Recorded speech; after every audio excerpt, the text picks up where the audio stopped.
నమస్తే and welcome to hit TV.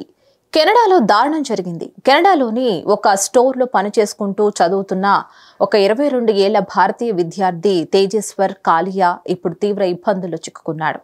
తాను పనిచేస్తున్న స్టోర్లో దొంగల బారి నుంచి తనను తాను రక్షించుకునేందుకు బేస్బాల్ బ్యాట్తో వారిపై దాడి చేసినందుకు 14 ఏళ్ల జైలు శిక్షను ఎదుర్కొంటున్నాడు. ప్రస్తుతం తేజేశ్వర్ కాలియాపై పలు అభియోగాలు నమోదయ్యాయి. ప్రస్తుతం అతడు గృహ నిర్బంధంలో ఉన్నాడు. న్యాయ పోరాటం చేయడానికి అతడికి ఆర్థిక స్తోమత కూడా లేదు. గృహ నిర్బంధంలో ఉండడంతో పాటు అటు కాలేజీకి వెళ్లడానికి ఇటు ఉద్యోగం చేసుకోవడానికి అవకాశం లేకుండా పోయింది. ప్రస్తుతం తేజేశ్వర్ కాలియా పీటర్ బారోలో ఉంటూ స్థానికంగా ఉన్న ఓ స్టోర్లో పనిచేసుకుంటున్నాడు. అయితే ఇంత జరిగినా తాను పీటర్ బారోను వదిలిపోనని, ఈ నగరం అంటే తనకిష్టమని అతడు చెప్తున్నాడు.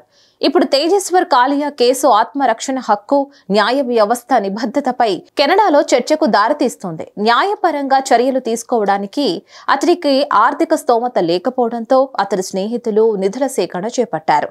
మరి ఈ క్రమంలో 12,000 కెనడియన్ డాలర్లను సమీకరించారు. కాగా తేజేశ్వర్ కాలియా అమాయకుడని, స్టోర్లో దొంగల నుంచి తనను తాను రక్షించుకోవడంలో భాగంగా బేస్బాల్ బ్యాట్ తో వారిపై అతడు దాడికి దిగడానికి అతడి స్నేహితులు చెబుతున్నారు. అయితే పోలీసులు అతన్ని దోషిగా చూపుతున్నారని, ఈ విషయంలో అతడికి అన్యాయం జరుగుతుందని అంటున్నారు.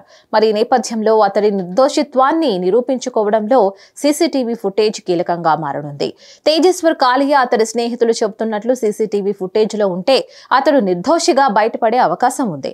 లేదంటే 14 ఏళ్ల జైలు శిక్ష తప్పదని చెబుతున్నారు. కెనడాలో ఇటీవల కాలంలో భారతీయ విద్యార్థులపై వరుస దాడులు జరుగుతున్నాయి. ముఖ్యంగా భారతీయులే లక్ష్యంగా ఖలిస్తాన్ అనుకూలవాదులు రెచ్చిపోతున్నారు. హత్యలు చేయడానికి కూడా వెనుకాడడం లేదు.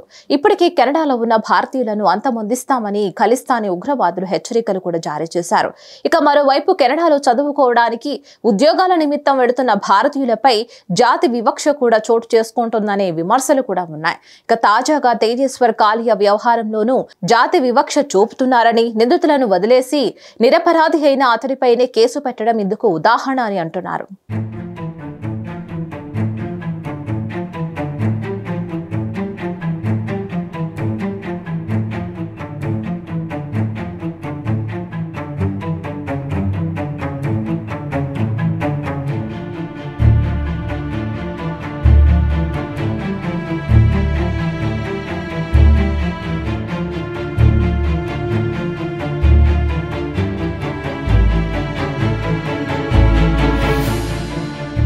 మరిన్ని అప్డేట్స్ కోసం please like, share and subscribe to hit TV. Hit TV presents like, share, comment.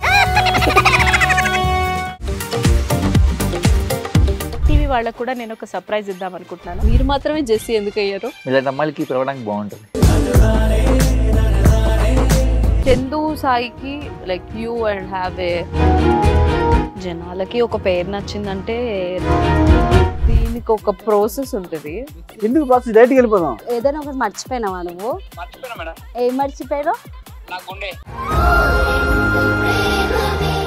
ఏదో ఆ టైంకి మన సుడి బాగుంటే ఎవరన్నా చూపిస్తే రాయగలం కానీ డోర్ టు డోర్ సేల్స్ చేసేవాళ్ళు. శారీ వస్తుంది, శారీలో వెనకాల కట్టుకుని